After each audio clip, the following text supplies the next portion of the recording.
회장님 그리고 여기 자리해 주신 모든 인천경영포럼 회원 여러분, 이렇게 귀한 자리에 저를 초청해 주셔서 먼저 감사드린다는 말씀 드리고요. 오늘이 이제 이 강연 500회를 넘어서 500 첫 번째인데 그런 자리에 제가 여기 서 있다는 게 너무 감격스럽고, 그래서 이 경영포럼 강연 그리고 경영포럼 자체가 앞으로 500회, 5,000회가 아니라 한 5만 회 그 이상 계속 지속되었으면 좋겠다 하는 그런 축복의 말씀을 먼저 드리고 싶습니다. 그리고 오늘 사실 저는 저희 학교 소개를 통해서 우리나라 대학 교육 그리고 어떻게 보면 전체 우리나라의 교육이 어떤 방향으로 갔으면 좋겠다 하는 그런 개인적인 생각을 여러분과 나누려고 하는데요. 저희 그 겐트대학교 지금 이제 조금 이따 소개를 드리겠지만 우선 여기 우리 그 김진영 전 청장님 와 계시는데, 우리 김 청장님께서 경제청장으로 계실 때 엄청난 지원을 해주셔서 지금 인천 글로벌 캠퍼스가 굉장히 발전하고 있거든요. 그래서 이 자리를 빌어서 청장님께 감사드린다는 말씀 드리고 싶습니다. 네. 오늘 그 강연 제목을 이렇게 잡았는데 사실은 제가 그 겐트대학교 글로벌 캠퍼스라는 곳에 총장으로 이제 재임한 지가 이제 10년 정도 됩니다. 그래서 10년 동안 학교 안을 계속 이렇게 들여다보고 학교를 운영하면서 이런 점은 우리나라 대학에서 좀 받아들이면은 우리나라의 교육이 훨씬 더 좋아지지 않을까 하는 그런 생각들을 한 적이 있는데 그 내용들을 중심으로 여러분에게 말씀을 드리도록 하겠습니다. 먼저 그 우리나라 뭐 다 아시겠지만 교육 시스템의 특징 그렇게 하면은 지금 화면에서 보시는 것처럼 크게 네 가지로 구분할 수 있지 않을까 그런 생각을 합니다. 그래서 가장 눈에 띄는 것이 학벌주의인데요. 이건 뭐 제가 설명드리지 않아도 이번 정부에서 서울대 10개 만들기 뭐 이런 그 정책을 하는 모든 이유가 바로 이런 학벌주의하고 관련된 거 아닌가 싶은데, 학벌이 곧 한 사람의 인생 성공 여부를 뭐 100% 그렇지는 않더라도 대부분이 그런 경향이 있기 때문에 그런 것이 지금 어떻게 보면은 사회 계층 간의 이동에 상당히 장애물이 되는 거 아닌가 그런 생각을 해봅니다. 그리고 또 하나의 특징이 굉장히 치열한 경쟁 시스템, 그래서 교육 곧 경쟁 이런 개념으로 받아들여지고 있어서 그런 것들이 어떻게 보면은 자라나는 미래 세대의 창의력을 저하시키고 또 어린 시절부터 서열화에 익숙해지도록 만드는 그런 풍토를 만들고 있지 않나 그런 생각이 들고요. 그다음 세 번째가 고등교육 인플레이션인데 이것도 잘 아실 겁니다. 요즘은 대학을 졸업할 쯤 될 때 졸업을 빨리 하려고 하지 않고 일부러 졸업을 자꾸 늦춰서 그 취업할 기회를 찾을 때까지 기다리는 그런 풍토가 또 있다 보니까 엄청나게 대학 졸업자들이 산적해 가고 있는데, 그래서 지금은 뭐 예전에는 대학을 갔다 그러면은 열심히 공부해서 장래가 촉망되는구나라는 생각을 하고 졸업한 학생들조차도 굉장히 자부심을 가지고 사회에 뛰어나가게 되는데, 요즘은 그 대학 졸업장이 마치 그냥 운전면허증 정도의 수준으로 수준이 그렇게 떨어져 있다 하는 그런 거는 모두가 아마 체감하고 있는 거라고 생각합니다. 그리고 유교 사상에 기반을 둔 교육 시스템의 한계라고 했는데 이거는 유교를 굉장히 가치 있게 생각하시는 분들이 혹시 들으면 저건 아닌데라고 생각할지 몰라도 유교의 좋은 점 말고 유교가 가지고 있는 어떤 시스템적인 거에 대해서 드리는 말씀입니다. 그래서 주로 제가 생각하기에는 암기 교육 이런 것들이 주로 그런 사상하고 관련돼 있지 않나 하는데 암기 교육 중심으로 교육이 주로 아직도 이루어지다 보니까 생각하고 판단하고 그리고 여러 가지 시도를 해볼 그럴 생각이 전혀 없게 되는 그런 교육 분위기가 또한 조성되고 있는 것 같다는 생각이 듭니다. 그래서 여기 그 PISA, 피사라고 그냥 줄여서 말하는데 이게 어떻게 보면 한 15살 이상 정도 되는 학생들의 학력이 어떤가 하는 것을 평가하는 그런 시스템인데요. 그 세계적으로 이제 그런 학생들의 학업 능력 평가하는 이 시스템에 의하면은 한국 학생들이 굉장히 높은 성적을 받습니다. 특히 이 피사는 과학, 수학 그리고 읽기 능력 이런 것들을 테스트하는데 한국, 일본, 중국 이런 나라의 학생들이 굉장히 높은 점수를 받습니다. 그런데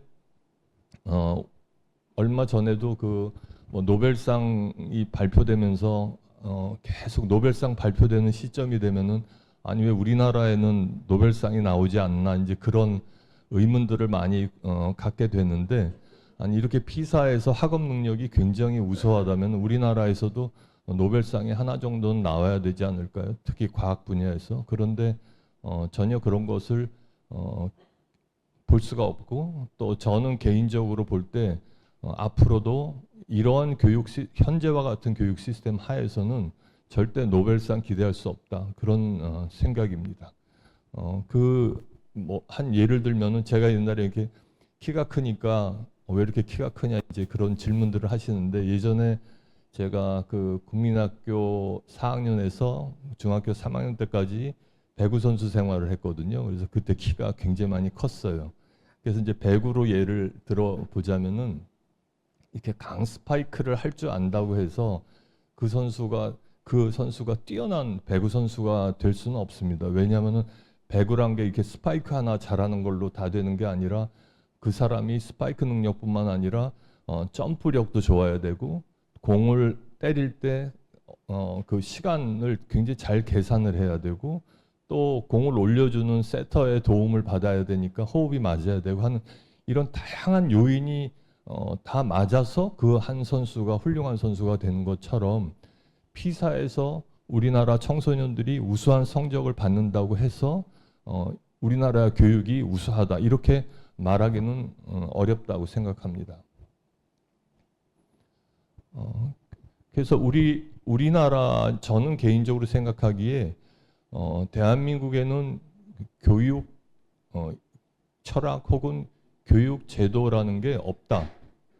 그런 생각을 합니다. 우리나라에는 교육이 아니라 입시 제도만 있고 입시 철학만 있다. 이런 생각을 개인적으로 늘 하고 있는데요. 그러다 보니까 오늘 참 수능 날이잖아요. 오늘도 막 많은 학생들이 막 졸인 마음을 가지고 그 수능에 임하게 될 텐데 대학 입시가 그 어린 청소년들의 일생을 결정짓는 그러다 보니까 어쩔 수 없이 다른 거 다 배제하고 어떻게 하면 대학에 잘 들어갈 것인가, 어떻게 하면 좋은 성적을 받을 것인가 하는 것들로 학부모님들이나 또 학생들의 마음이 그런 것들로 가득 차서 쭉 시간이 지나서 다시 그 학생들이 대학을 졸업하고 사회에 나가게 되면은 아이를 낳고 그 아이들에게 똑같은 생각을 가지고 걱정하고 염려하고 하는 이런 것들이 계속 반복되고 있는 상황인데 그림에서 보시는 것처럼 그런 것들이 그런 고리가 끊어질 수가 없는 게 바로 지금 우리나라 사회는 대학 입시가 곧 그 노동시장에서의 성공을 결정짓기 때문이라고 생각합니다. 반면에 유럽 같은 경우를 예를 들어보면은 우리나라 같은 경우에는 학교에서 또 대학에서도 마찬가지인데 무조건 상대평가를 우선으로 생각합니다.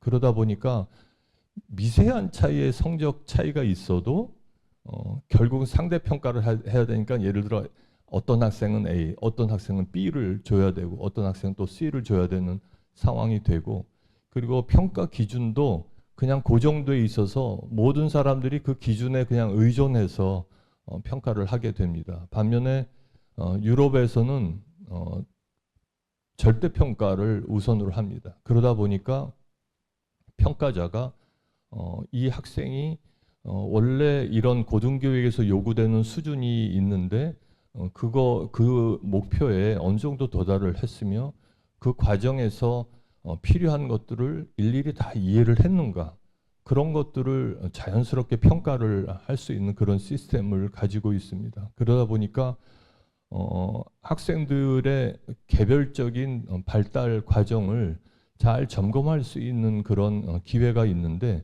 우리나라 같은 경우는 그냥 제도적으로 딱 고정된 곳에 너는 여기에 맞고 너는 여기에 안 맞고 하는 식의 판단을 내리다 보니까 실제로 학생들이 이 교육을 받는 과정에서 어떤 면이 어떻게 발달됐는지에 대한 평가를 하기가 상당히 어렵습니다. 예전에 제가 영국에서 유학생활을 하면서 깜짝 놀랐던 게 어떤 거였냐면은 저희 집에 전기세 그 고지서가 왔어요. 그래서 이제 보고 굉장히 많이 나왔네, 이제 이렇게 생각을 했는데, 이제 집사람이 이렇게 보더니 이건 있을 수가 없다. 이렇게 우리가 많이 쓰지를 않았는데 이거 있을 수가 없다. 이건 항의를 해야 되겠다. 그래서 제가 아니 고지서가 나왔는데 어떻게 항의를 하느냐. 나라에서 다 해가지고 이걸 준 건데. 그랬더니 아니 그래도 항의를 해봐야 된다 해가지고 전화를 여러 차례 하더니 결국은 그 고지서가 바뀌어서 왔어요. 그래서 저는 그걸 보면서 깜짝 놀랐는데 이게 이렇게 되네. 이제 이런 생각을 했는데, 또 하나 놀란 게 관공서를 찾아갔어요. 그러니까 그때가 한 1988, 89년 뭐 이때쯤이니까 관공서를 찾아갔는데, 저는 아마 제가 살던 곳에 없어서 그랬던 건지 아니면 정말 없었는지 아직 정확하게는 잘 모르겠습니다만은, 저는 한국에서 관공서에 들어갈 때 이렇게 계단이 없이 이렇게 휠체어가 올라갈 수 있는 길이 있는 걸 그때 처음 봤어요. 그래서 그리고 지하도도 마찬가지고. 그래서 이게 어떻게 그 장애를 가진 분들을 위한 생각이 이렇게 다 여기저기 깃들여 있네 하는 거에 대해서 굉장히 놀랐거든요. 그러면서 깨닫게 된 게 하나 있는데, 그게 뭐냐면은 이 제도하고도 지금 관련이 됩니다만은, 제도라는 게 사람을 위해서 만들어진 건데 어느 날부터는 우리가 인간이 제도에 맞추려고 하고 있구나 하는 그런 생각을 하게 되었어요. 그래서 사실은 입시제도, 뭐 상대평가 이런 것들도 전 마찬가지라는 생각이 듭니다. 우리가 우리 자신을 더 행복하고 더 편리하게 하기 위해서 만들어 놓은 제도를 나중에 지금의 우리는 그 제도에 우리를 막 맞춰가려고 하다 보니까 그냥 우리 각 개인의 창의성이라든가 개인이 가진 개별성 이런 것들 대신에 그 제도에 자기를 맞춰서 조각조각 낸 그 모습으로 살아가는, 그러다 보니까 사회에 있는 많은 사람들을 우리가 이렇게 한 번쯤 이렇게 객관적으로 들여다보면은 거의 비슷한, 제가 생각하기에는 거의 비슷한 사고와 그다음에 거의 비슷한 기호를 가지고 살아가는 거 아닌가 하는 그런 생각이 듭니다. 그리고 그렇게 된 이유가 사실은 저는 모두 그 교육이 책임이 있다, 그런 생각을 하게 됩니다. 지금 이제 이 그림은 금방 그림을 보시면 아시겠지만 우리나라 교육 과정은 그냥 딱 일렬이에요. 유치원, 초등학교, 그 다음에 중학교, 고등학교, 그리고 무조건 대학 가서 일단 거기서부터 이제 뭘 할 것인가 출발이 되는데, 오른쪽에 보시면은 유럽의 교육 과정은 그렇지가 않습니다. 중학교까지는 기본 교육을 받게 돼 있는데 그 이후에는 직업 학교를 가든지 전문 학교를 가든지 대학을 가든지 이런 것들이 굉장히 다양화되어 있기 때문에 거기 유럽의 청소년들은 사실 제가 아는 사람들만 이렇게 봐도 대학을 가기보다는 전문 학교를 가거나 직업학교를 가서 내가 그렇게 해서 사회에 나가서 살면 되지 하는 그런 생각을 가지고 진학하는 그런 경우가 굉장히 많고요. 그리고 또 하나 우리나라는 사실은 그 고등학교에서 예를 들어 실업고등학교를 나와서 실업고등학교를 나와도 무조건 대학을 일단 진학해서 그 다음에 회사에 가려고 그렇게 그런 경향이 있지 않습니까? 그래야 나중에 그 승진이나 이런 거가 더 유리하니까. 그런 반면에 유럽 같은 경우는 그런 경우도 있지만 오히려 대학에 있다가 이게 나는 대학이 맞지가 않다. 그러니까 난 직업학교로 가서 거기서 더 훈련을 받아서 바로 사회에 뛰어들겠다 하는 그런 경우도 굉장히 많이 있습니다. 그러니까 이게 다양화되어 있으니까 여기서 이쪽 저쪽 이렇게 이동이 굉장히 원활한 데 비해서 우리는 딱 경직되게 이렇게 가야 된다 하는 그런 구조로 되어 있다 보니까 결국은 아까 말씀드린 것처럼 그런 제도하에서 우리가 자꾸 맞춰지면서 생각이 획일화될 수밖에 없다 그런 생각을 하게 됩니다. 여기 보시는 것은 좀 전에 말씀드린 것처럼 어려서부터 대학 그다음에 뭐 대학원 이렇게 진학하는 경로도 있지만 이렇게 막 굉장히 다양한 경로를 통해서 이쪽 저쪽 이동이 가능하다 하는 것을 보여주는 그림이고요. 이제부터는 우리 인천 송도에 있는 겐트대학교 글로벌 캠퍼스에 대해서 잠깐 소개를 이제 드릴까 합니다. 이 이제 학교의 특징을 좀 보시면은 우리나라 대학이 가진 특징하고 좀 다르고 저런 방향으로 가면 어떨까 하는 그런 생각을 좀 가져보시면 어떨까 하는 그런 생각으로 소개를 드리겠습니다. 저희 겐트대학교는 벨기에 국공립대학교입니다. 그래서 왜 겐트라는 이름이 붙었냐면은 겐트라고 불리우는 시에 위치해 있어서 겐트대학교고요. 쉽게 말씀드리면은 그 우리나라의 뭐 어느 대학이 제일 좋아요? 그럼 뭐 연대 고대도 있지만은 대표적인 거 서울대학교로 이렇게 드는 것처럼 벨기에의 서울대학교가 바로 겐트대학교다 그렇게 생각을 하시면 되고요. 우선에 벨기에 하면은 혹시 뭐가 생각나십니까? 네? 아우, 네. 이게 소년이 소변 보고 있는 그 동상. 또 뭐가 생각나시죠? 맥주. 네. 네? 와플. 네, 맞습니다. 네, 초콜릿도 있고요. 또 축구 뭐 이런 게 있는데 여기 보시면 이제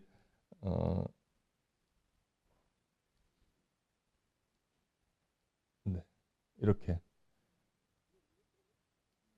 초콜릿, 그다음에 와플, 좀 아까 말씀하신 여기에 빠졌네요.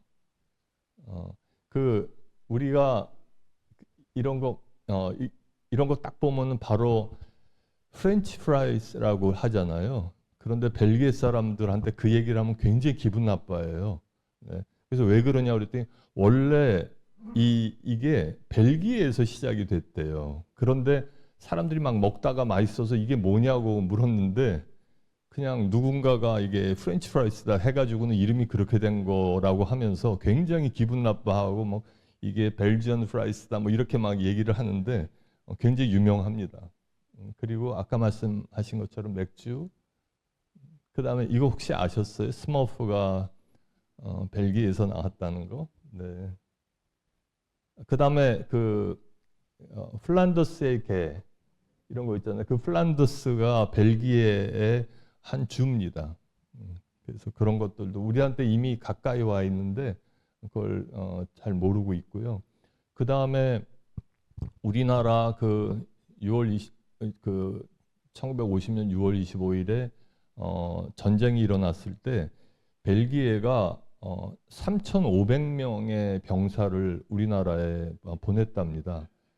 근데 그게 굉장히 대단했던 게 유럽에서 2차 세계대전이 막 종식이 되고 벨기에가 굉장히 전쟁에 의해서 도시가 파괴되고 해가지고 그걸 복구해야 되는 상황에서도 한국에서 전쟁이 일어났다고 하니까 벨기에가 3,500명의 병사를 파견할 정도로 우리하고는 굉장히 동맹국이다 그렇게 생각을 할 수가 있습니다. 그리고 좀 아까 말씀드린 축구 그리고요 이제 학교 소개를 잠깐.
그 겐트시가 유럽에서 4대 관광지인가 그 중에 하나로 들어간답니다. 그래서 여러분들도 혹시 시간이 되시면은 벨기에 방문하실 때 겐트를 방문하시면 좋을 것 같다는 생각이 들고요. 이제 여기 송도에 있는 겐트 대학교 글로벌 캠퍼스는 본교는 1817년에 개교를 했어요. 그러니까 지금 나이가 한 208살 정도 되고요.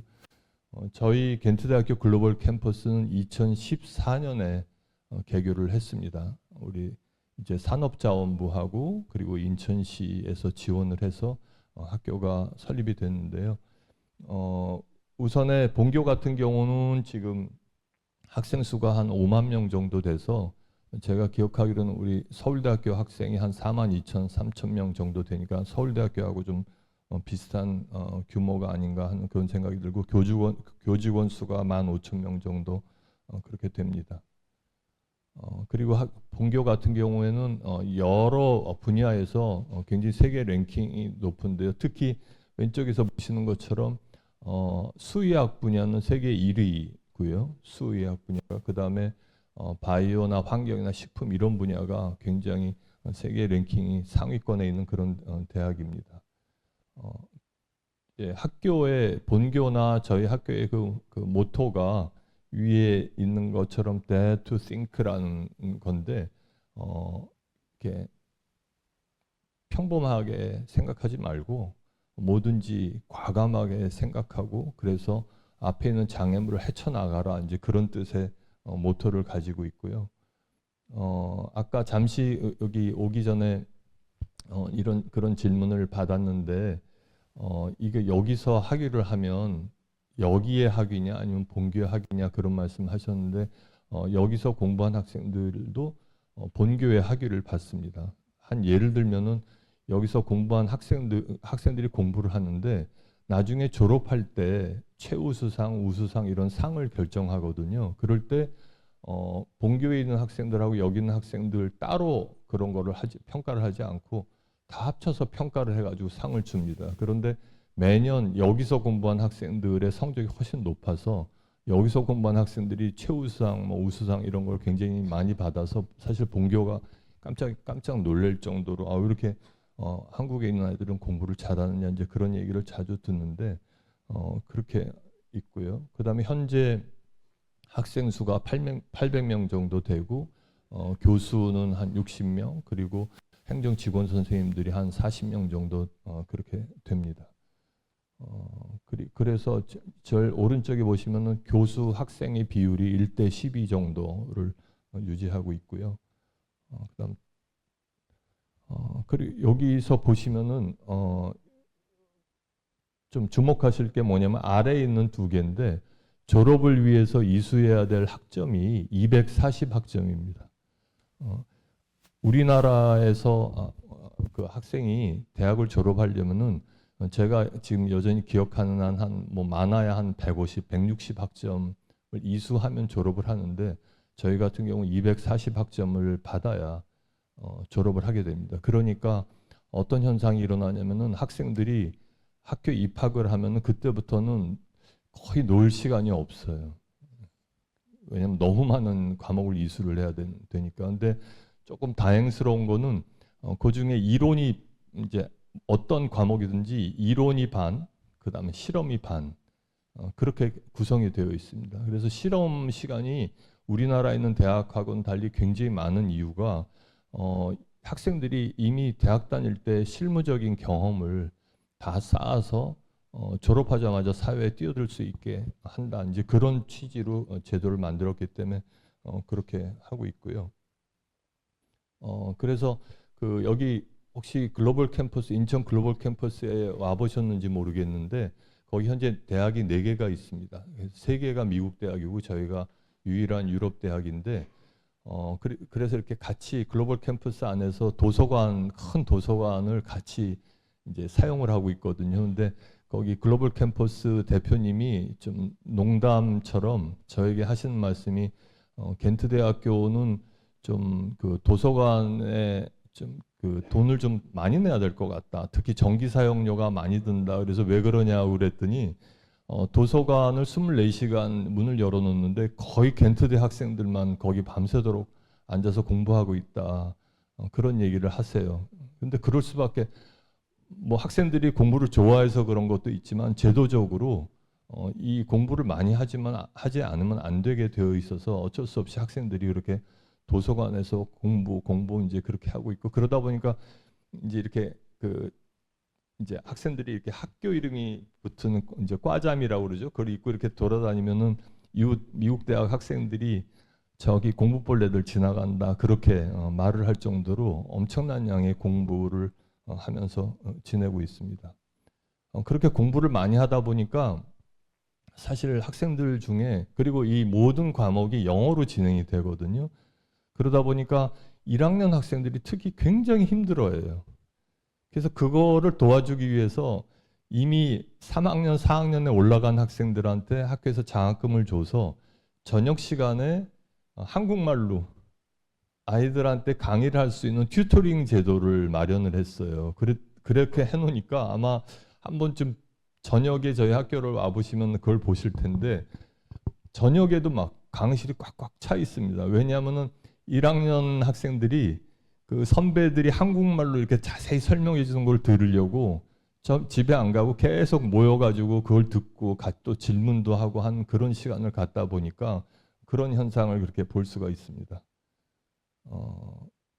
그리고 이제 그 저희는 좀 학생들이 그러니까 1학년, 2학년부터 내가 우리 학교에서 뭘 전공하고 그 다음에 어떻게 진로를 해나갈 것인가를 좀 도와주기 위해서 외부에서 많은 분들을 모셔다가 이런 곳에서는 이런 일을 하고 있다 하는 그런 소개를 하실 수 있게 해드려서 학생들이 그거를 듣고 아 저런 곳이 있구나라는 걸 이해하게 되고 그 다음에 각자 CV를 작성하거나 혹은 면접을 할 때는 어떤 태도, 어떤 말을 해야 되는지 그런 것들을 교육을 굉장히 집중적으로 많이 시킵니다. 그래서 앞으로는 제가 이제 인천 경영 포럼을 알게 되었으니까 여기 계신 분들도 저희가 초청을 해서 학교 오셔서 학교 구경도 하시고 학생들에게 좀 좋은 말씀하실 수 있도록 그런 자리를 마련해 보도록 하겠습니다. 근데 그런 많은 공부 와중에도 이렇게 클럽들이 또 많아요. 클럽이 한 20개 정도 되는데 정말 시간을 쪼개서 이런 클럽 활동을 학생들이 하고 있고요. 그리고 저희가 대학이 해야 되는 여러 가지 일 중에 교육, 연구도 있지만 사회 섬김의 일도 해야 된다 하는 그런 생각을 가져서 벨기에 문화축제라는 거를 만들어서 한 2년 혹은 3년에 한 번 이렇게 하자 그렇게 생각하고 지금 그런 것도 진행을 하고 있고요. 그리고 저희 학생들은 4학년이 되면 벨기에에 갑니다. 벨기에에 가서 거기서 6개월 동안 공부를 하고 다시 돌아와서 4학년 2학기에는 논문을 쓰고 그 논문이 통과가 되면은 그때 이제 졸업을 하게 되고요. 그래서 이게 이제 여기 화면에 보시는 것이 어떻게 입학해서 어떻게 졸업하느냐를 이렇게 한눈에 볼 수 있게 정리를 한 건데요.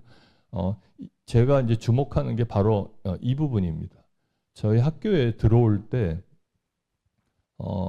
학생들이 두 가지 방법으로 들어올 수가 있어요.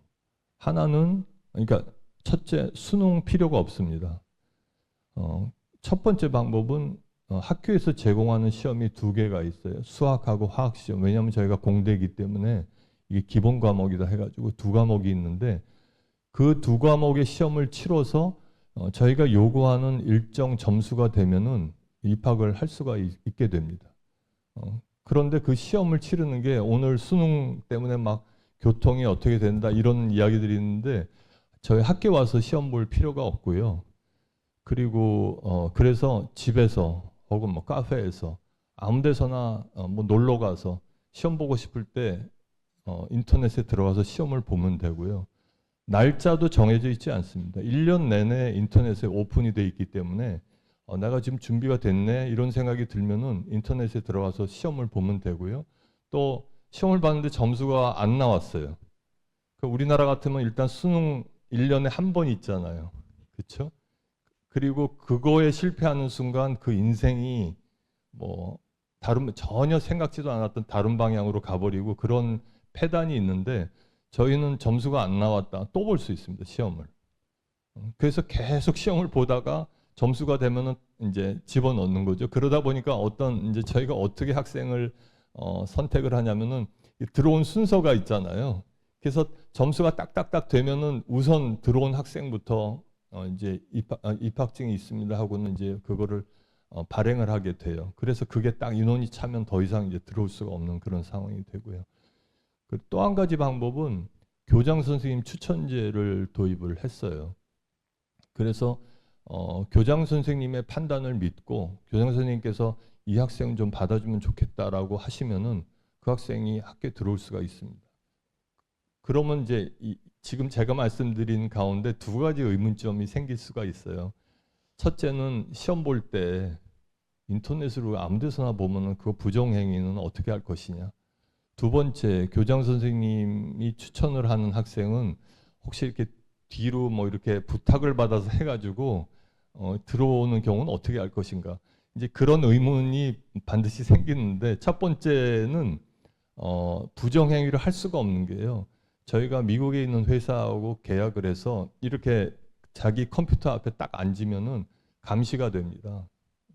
그래서 뭐 다른 거를 하거나 그러면 바로 부정행위 이렇게 해가지고는 더 이상 시험을 볼 수가 없기 때문에 그래서 전혀 그런 거에 대해서 걱정을 안 해서 지금까지 한 번도 그런 사례가 그리고 다행히 없었어요. 그리고 두 번째 교장 선생님 추천에 의해서 그냥 좀 잘 자질이 안 되는데 들어오면 어떡하나. 그래서 저희가 교장 선생님께서 추천해 주신 학생들하고 시험을 보고 들어온 학생들 그 성적이 시간이 감에 따라 어떻게 되나 비교했는데 전혀 차이가 없어요. 그래서 저도 굉장히 당당하게 본교에 우리나라 교장 선생님들은 굉장히 자부심이 강한 분들이라서 절대로 막 그 자질이 안 되는데 막 이렇게 억지로 그런 분들이 아니다. 이제 그런 걸 강하게 주장할 수 있는 이유가 거기에 있습니다. 그래서 이렇게 해서 들어오면은 아까 말씀드린 것처럼 공부 지옥 240학점을 다 이수를 해야지 졸업을 하니까 아이들이 거의 그냥 다들 공부 지옥이라고 그래요. 지옥 속에서 담금질이 되는 거죠.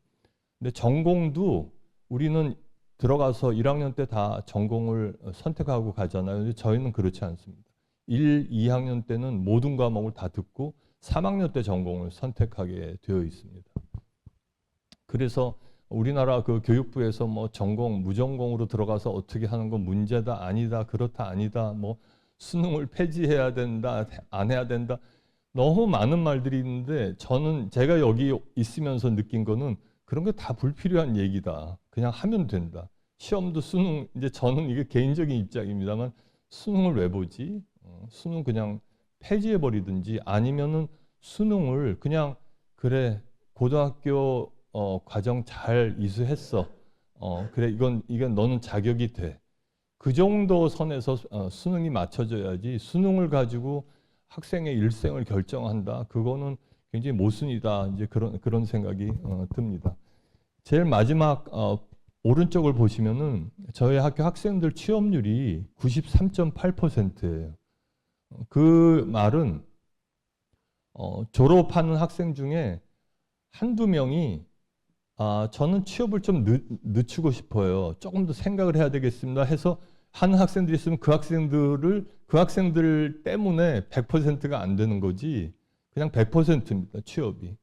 그리고 그 어떤 곳으로 취업을 하는지 지금 말씀드리면은 우선 대학원 진학하는 학생들이 있어요. 지금 여기 보시는 게 어떤 대학원에 지금 저희 졸업한 학생들이 진학해 있는지를 나타내는 건데, 예를 들어 뭐 저기 제일 왼쪽에 ETH, EPFL 이런 곳들은 정말 스위스에서 굉장히 유명한 명문 대학이고요. 그 옆에 뭐 영국 이런 데 봐도 임페리얼 컬리지나 이런 굉장히 명문 대학에 전부 대학원 진학을 하고 있고요.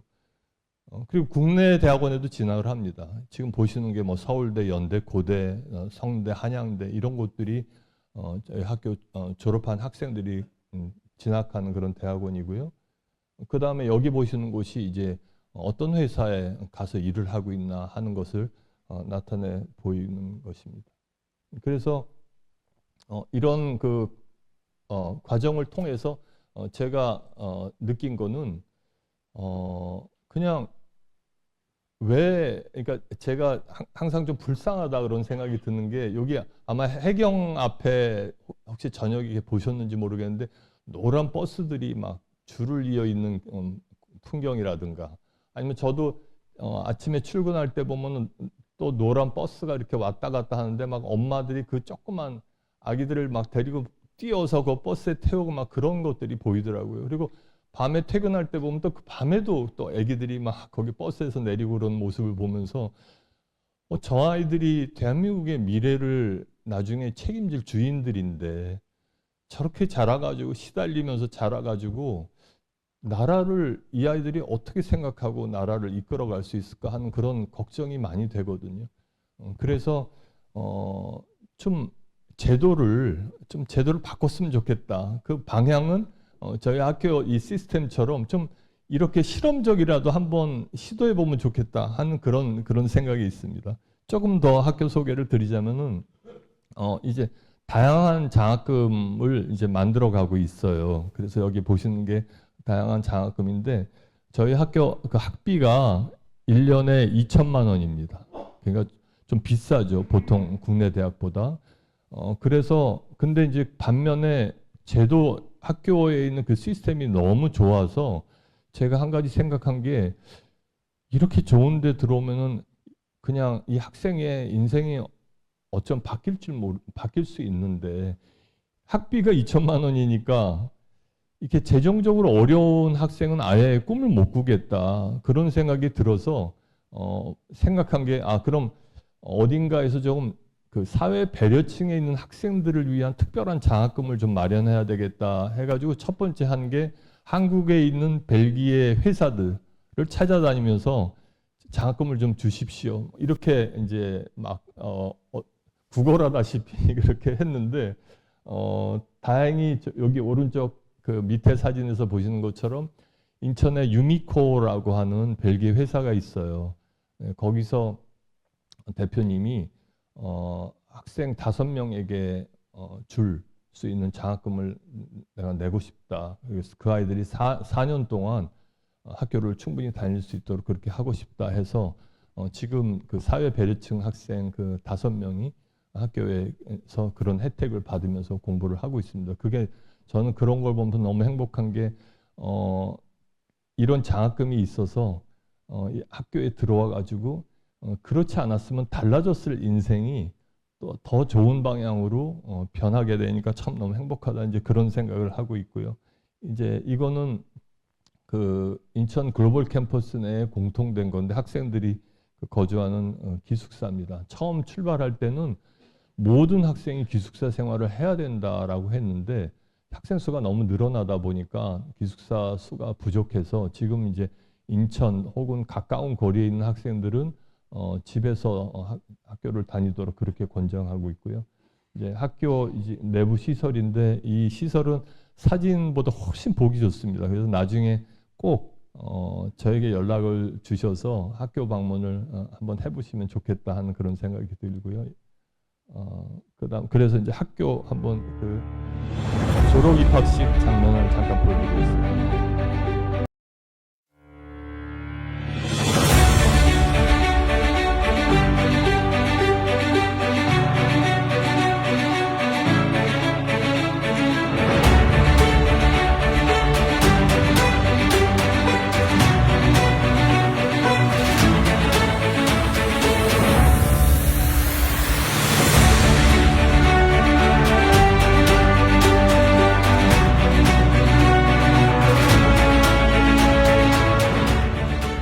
좋은 친구들 많이 만나서 너무 좋았고 또 많은 거 배워서 너무 뜻깊은 시간이었던 것 같아요. 그래서 앞으로 이 길을 살려서 계속 분자생명공학 쪽으로 미래를 이어가고 싶습니다. 제가 이제 원래는 유학을 하고 싶었는데 한국에서 여러 학교를 알아보다 보니까 이제 바이오 전공 쪽으로 아주 큰 비전이 있는 학교를 찾게 됐는데 겐트 대학교가 있더라고요.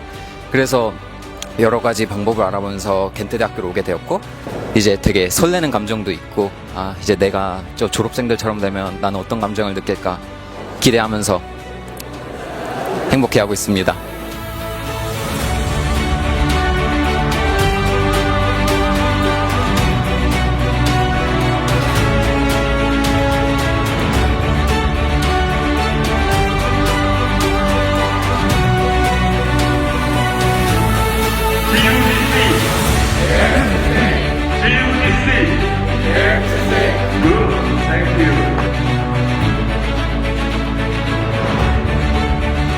유럽에 있는 학교에 이렇게 좋은 교육과정을 배울 수 있게 돼서 또 어려웠지만 그래도 잘 통과하고 졸업할 수 있어서 너무 기분이 좋습니다.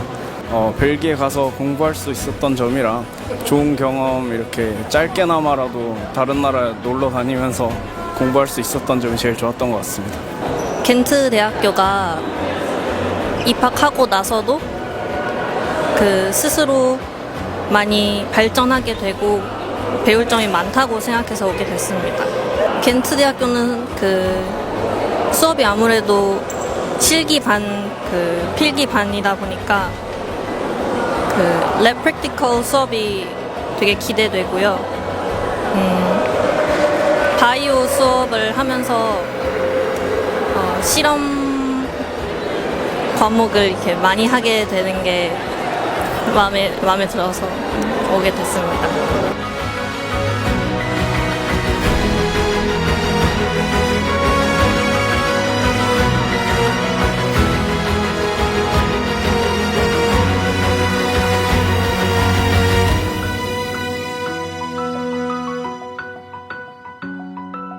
저희 처음에 정말 시험도 정말 많고 수업도 월화수목금 아침부터 저녁까지 정말 많았는데 저희가 그래도 서로 동기끼리 으쌰으쌰 하면서 항상 공부해오고 시험 보고 패스하면서 너무 좋은 힘들지만 또 좋은 추억 쌓았고 또 벨기에 같이 다녀와서 여행도 많이 다니면서 더 가까워진 것 같아요. 그래서 또 졸업 후에도 또 취직도 잘하고 입시도 잘 대학원 입시도 잘 끝내서 너무 뿌듯하고 또 후련합니다. 감사합니다.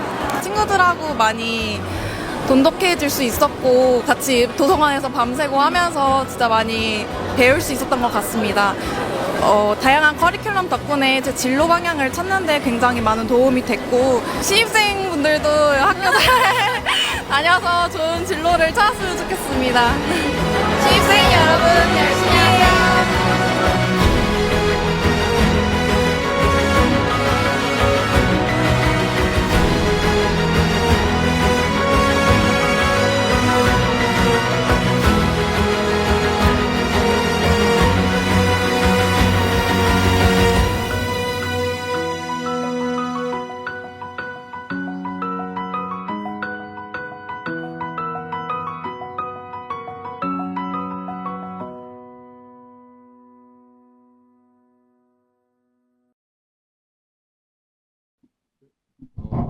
이 뒤는 사실 그 저희가 어떤 연구를 하고 있는가 그런 거를 이제 좀 재미난 부분이 있어서 소개해 드리려고 그랬는데 시간이 제가 이제 몇 분 정도 남았죠? 45분까지. 알겠습니다. 학교 안에 연구센터가 5개가 있고요. 또 랭귀지 센터가 하나 이렇게 있습니다. 이건 그냥 넘어가도록 하겠습니다. 그리고 작년에 저희가 그 유럽의 굉장히 유명한 해양 연구소를 유치하게 돼서 학교 안에 그 연구소가 들어와 있습니다. 그 연구소 이름이 저 위에 왼쪽 위에 있는 마린 앳 유겐트라고 하는 연구소인데요. 이 연구소 우리 그 김 청장님이 굉장히 적극적으로 도와주셔서 이 연구소를 유치를 할 수 있게 됐고요. 그리고 이제 저희들이 연구를 할 때 단기, 중기, 장기 이런 그 시간적으로 이렇게 시간이 필요하다 해가지고는 그거를 기반으로 해서 어떤 연구를 할 건지 이제 결정을 해서 연구를 하고 있는데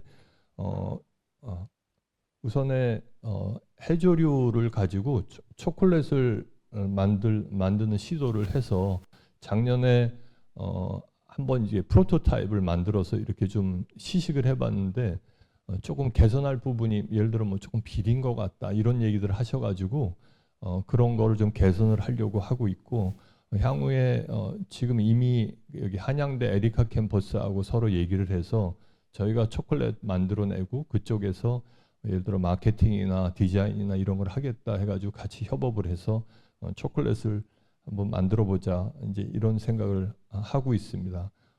혹시 그 이런 초콜릿 사업을 하시는 분이 있으면 언제든지 말씀해 주시면은 같이 그렇게 협업을 할 수 있는 가능성이 열려 있으니까 그렇게 생각하시면 될 것 같고요. 그다음에 아주 최근에 김을 가지고 맥주를 만들었어요. 그래서 그거는 이렇게 그 테스트를 좀 해봤는데 아까 그 경희방송에서도 이 맛이 상당히 괜찮다 이런 말씀을 지금 해주셨는데 언제 한번 제가 기회가 되면은 꼭 그 맛을 보실 수 있도록 한번 해보겠습니다.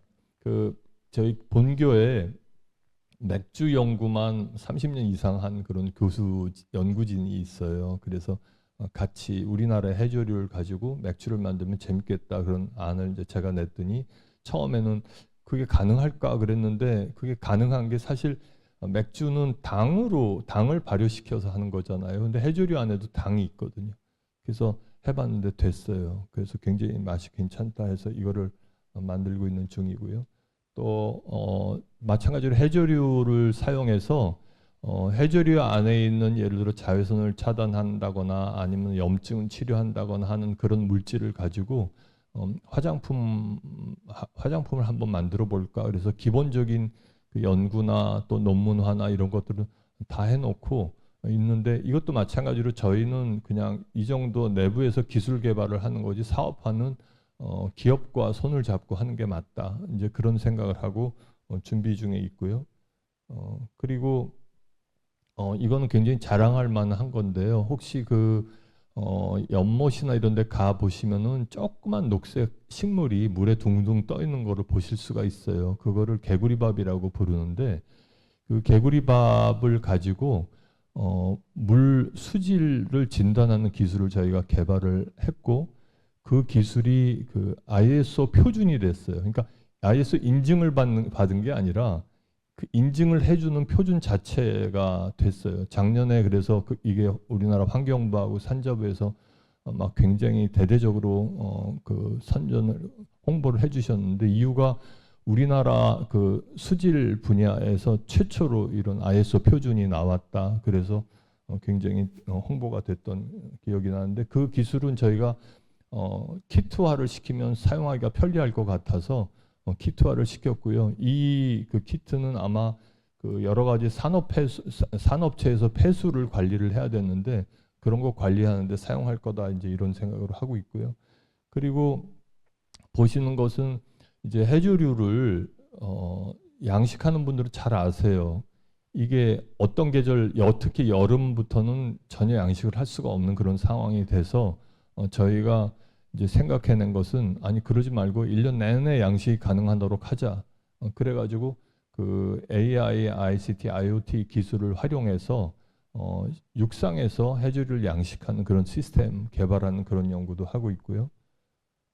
그리고 여기 보시는 것은 그 갯벌에 가시면은 막 여기저기 짙은 갈색의 줄들이 막 나와 있는 걸 보실 수가 있는데 그 줄이 무슨 오염 물질이 아니고요, 생물입니다. 전부 눈에 잘 보이지 않는 생물. 여기 보시는 이런 모양을 가진 생물인데요. 그 생물이 이산화탄소를 굉장히 많이 흡수를 한다는 걸 저희가 밝혀냈어요. 그래서 계산을 해보니까 우리나라 갯벌에 사는 이 조그만 생물이 제거하는 이산화탄소의 양이 나무, 육상에 있는 나무를 치자면은 나무 약 6천만 그루가 제거하는 이산화탄소용하고 같다. 이제 그거를 밝혀서 굉장히 유명한 잡지에 작년에 논문이 게재가 됐거든요. 그래서 지금 이제 저희가 계획하고 있는 건 뭐냐면 여기 그 GCF가 있잖아요. GCF하고 어떤 얘기를 했느냐 하면은 갯벌을 가진 나라들이 세계에 굉장히 많지 않는가. 그래서 그 나라들하고 전부 협업을 해서 컨소시엄을 만들어서 우리가 조사를 먼저 하자. 갯벌에 있는 규조류가 우리나라에서는 이렇게 계산이 됐는데 다른 나라에서는 어떤지 이제 다 계산을 해서 우리가 돈을 하나도 투자를 안 하고도 자연을 활용해서 그 기후 변화와 싸울 수 있는 이런 수단으로 이거를 만들자, 그런 제안을 GCF에 최근에 했더니 거기서 굉장히 좋은 아이디어다 해가지고 지금 이제 제가 요즘은 그 각 나라 국내에 있는 대사관을 찾아다니는데 굉장히 바쁜데, 왜냐하면 대사님들하고 얘기를 해서 그런 컨소시엄을 만들려고 합니다. 그래서 GCF 같은 경우는 보니까 이런 그 기후 변화 관련된 그런 프로젝트를 할 때 한 1조 정도의 그 펀드를 줄 수가 있다고 그래요. 그래서 그걸 지금 계획하고 진행을 하고 있는 중이고요. 그리고 마찬가지로 해조류를 가지고 어떤 일을 하고 있냐면은 오른쪽에 보시는 거를 먼저 소개를 드릴게요. 치매를 개선할 수 있는 물질이 있어요, 해조류 안에. 그래서 그거를 가지고 이게 우선은 이제 저희가 타겟하고 있는 게 뭐냐면은 사료화해서 이거를 그 반려동물들한테 나타나는 그런 그 치매 증상을 개선할 수 있는지 먼저 보자. 괜찮다고 확인이 되면 그 다음에 건강보조식품으로 해서 사람들이 활용할 수 있게 하고, 그 다음 또 괜찮다 하면은 그 다음 단계로 넘어가자. 왜냐하면 처음부터 제약으로 가자 그러면 너무 돈도 많이 들고 시간도 많이 드니까 그렇게 하자. 그래서 지금 현재 저희하고 그 홍콩 시티대하고 그렇게 같이 계속적으로 이거를 연구를 하고 있는 중입니다. 왼쪽에 있는 거는 그 김을 보면 원래 김이 빨간색이거든요.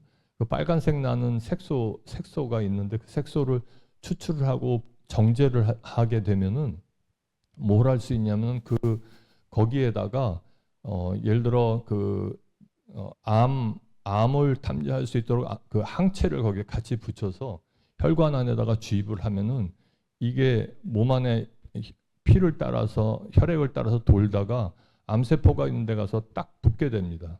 그러면 몸에다가 레이저를 쏘이면은 이 빨간 색소가 레이저를 받잖아요. 그러면 녹색의 형광을 내요. 그러면은 몸에서 녹색 형광이 나는 그 부분이 암세포가 있는 부분이기 때문에 집중 치료를 할 수 있도록 그렇게 하려고 이런 걸 지금 연구를 하고 있고요. 그다음에 아까 그 규조류인데 규조류에 보면은 그 규조류 몸이 실리카로 돼 있어요. 그래서 그 실리카를 활용을 하는 데가 굉장히 많은데 하여튼 규조류를 육상에서 왼쪽과 같이 양식을 해서 거기서 나온 실리카로 지금 뭐 배터리에서 리튬 때문에 배터리 가격이 절대로 떨어질 수 없다 그런 얘기들 하시는데, 저희가 그래서 그러면은 리튬 대체할 수 있는 거를 한번 찾아보자 그래가지고는 그런 일들을 지금 하고 있고요.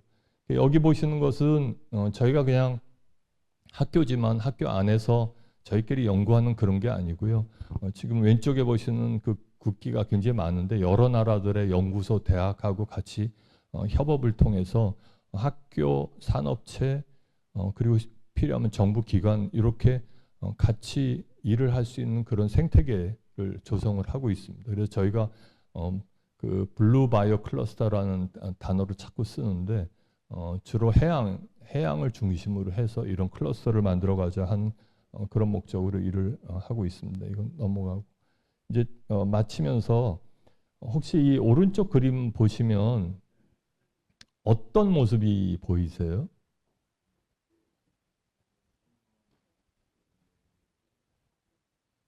마귀 할멈이 보이신다고 하는데 또 소녀가 보이신다는 소녀가 보이시는 분 혹시 보고 또 나이 든 노파가 보인다는 분 계세요? 네. 네? 그렇죠. 그래서 이게 있잖아요. 이게 코입니다. 코. 약간 매부리 코. 눈. 그다음에 여기 턱. 이러면은 아까 마귀 할멈이라고 그러셨는데 마귀 할멈이 보이고요. 요게 눈썹. 요게 여기 턱선, 코. 그래서 젊은 여성이 이렇게 고개를 이렇게 하고 있는 모습. 보이세요? 네. 그래서 이 그림이 뭘 의미하냐면은 같은 그림인데 시각을 어떻게 두느냐에 따라서 완전히 다른 모습을 보잖아요. 이제 제가 교육으로 시작을 했잖아요. 그래서 우리가 교육이라는 것을 생각할 때 이제는 많은 분들이 좀 다른 시각으로 교육을 바라보면 좋겠다. 그냥 원래 있던 대로 그대로 수긍하고 쫓아가기보다는 이제는 새로운 각도에서 보고 접근했으면 좋겠다. 그런 생각이 들고요. 그런 점에서 저는 우리나라 그 교육 제도의 혁신은 대학이 책임을 져야 된다는 생각이 듭니다. 왜냐하면 대학이 정신 차리고 이제 이렇게 가면 안 되겠다. 그래서 마치 저희 대학처럼 학생이 더 이상 아이들이 수능 때문에 막 거기에 매달려서 그렇게 하지 않도록 대학이 제대로 된 제도를 갖추면은 고등학교가 왜 거기에 맞추려고 하지 않겠습니까? 그러면 중학교는 또 어떻고요? 초등학교는 어떻고요? 그래서 이런 식으로 좀 우리가 다른 시각을 가짐으로써 대학 개혁이 일어났으면 좋겠다 하는 생각이 들고요. 그냥 넘어가겠습니다. 저는 겐트대 글로벌 캠퍼스를 이게 목화 씨앗으로 비유를 합니다. 여러분 잘 아시는 것처럼 문익점 선생님이 그 중국에서 목화 씨를 가져오지 않으셨으면 아마 백성들이 그 추운 우리나라의 겨울을 감당할 수 있었을까요? 항상 베옷으로 그 베옷 사이로 찬바람이 들어오는 그런 거를 견디면서 살았을 텐데 목화 씨 때문에 따뜻한 겨울을 나을 수 있었던 것처럼 저는 겐트대학교 글로벌 캠퍼스 때문에 우리나라 대학 교육이 그리고 교육 전체가 변화되어서 정말 미래의 대한민국 주인이 될 미래 세대가 건강하고 창의력을 가지고 좀 성장해서 그 덕분에 또 나라가 잘 됐으면 하는 그런 생각이 듭니다. 그래서 이거 존 레논이 한 말인데요. 혼자 꾸는 꿈은 그냥 꿈일 뿐이지만 함께 꾸는 꿈은 그게 현실이 된다. 그래서 적어도 오늘 아침에 제 작은 소견을 들은 여러분들만이라도 좀 생각을 바꾸셔서 이런 방향으로 교육이 바뀌어야 된다 하는 생각을 가지고 어디서나 그런 생각으로 움직여 주시면 반드시 우리나라 교육이 바뀌고 또 나라가 더 발전할 거다. 그런 생각이 듭니다. 이상입니다. 네, 굉장히 훌륭한 강의 감사드립니다. 다시 한번 감사의 큰 박수 부탁드리겠습니다.